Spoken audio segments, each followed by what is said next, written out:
Welcome back mga ka-hoods. Pang 4th week na natin na mangunguha ngayon ng avocado, no. Pero I think hindi ito yung last. Abutin pa siguro tayo ng up to 5th kasi medyo may mga maliliit pa dito na hindi pa magulang. So hindi muna natin kukuhanin. So yan yung taas natin, no. Hindi na siya masyadong makita because marami na siyang dahon. So normally ganito naman talaga yung avocado, no. After niyang mamunga ay magdadahon na siya. In preparation yan para ang susunod naman yan magbubulaklak na uli yan. Bali nag-iipon, alam niyo naman yung tinatawag na photosynthesis. Yun yung time na yung mga nutrients na nakukuha nila sa ugat ay dinadala nila doon sa leaves nila at niluluto nila yon using yung sun. So that way yung nutrients ay ma-absorb ng kanilang puno para magano, no, para in preparation nga sa pamumulaklak. So makikita ninyo dyan, singit-singit dyan, merong mga ano, no, may mga bunga dyan na mabababa na halos abot kamay pa. Ayan, no. Pero dahil nga marami na siyang masyadong dahon ay hindi na halos din makita yung nandun sa pinakatuktok. Pero marami pa yan, marami pa.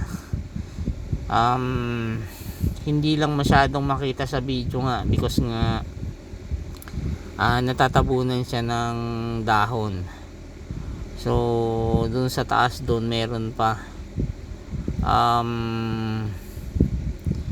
Yan, dyan sa may ulunan ko ay meron din dyan.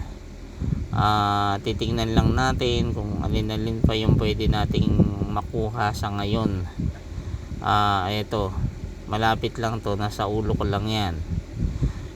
Ayun, kung mapapansin nyo, hindi lang masyadong makita. Pero meron yan doon sa mga taas na taas.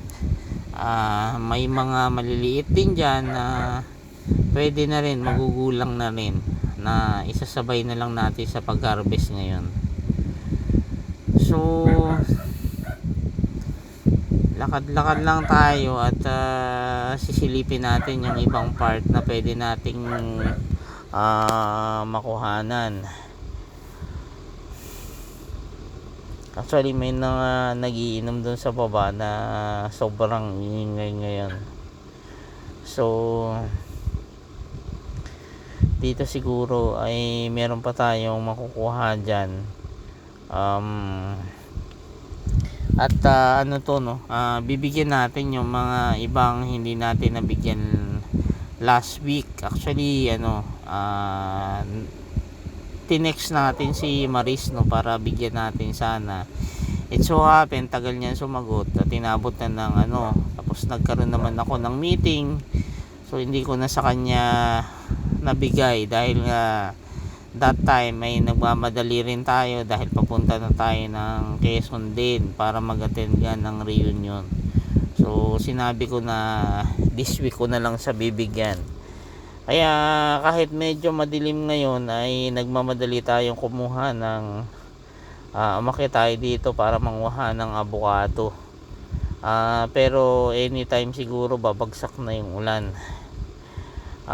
Sobrang ano kasi, sobrang dilim ngayon. Katulad kahapon na tambak din, no. Kahapon pagdating din namin ng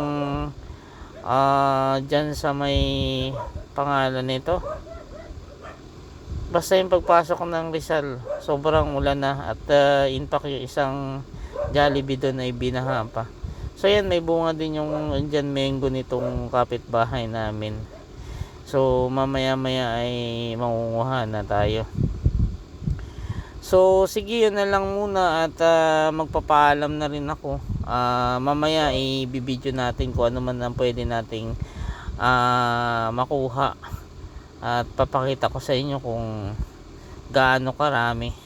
Hopefully hindi tayo abutin ng ulan at makakuha tayo ng marami dyan.